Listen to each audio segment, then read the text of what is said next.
Nelson Mandela asked him to lead the Truth and Reconciliation Commission. It was a request that the Archbishop could not turn down. It heard from the victims of apartheid and heard the stories of the victims, which was an enormously emotional process. Nokhle Mohapi was the first to take the stand. Her husband Mapetla died in custody 20 years ago. The authorities claimed it was suicide. "I want help," she said. "I want the truth because I know that my husband never killed himself." Desmond Tutu knew that without confronting the past, South Africa could not move forward, and he wanted to hear from all those affected by apartheid.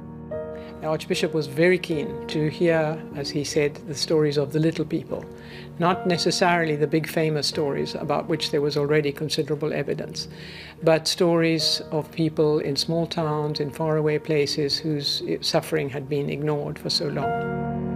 Mary Burton worked with Desmond Tutu throughout the commission and sat with him through all the testimonies. It was an enormous task. There were altogether close on 22,000 statements made to us in those years. And then he fell down on the pavement and he died about half an hour later.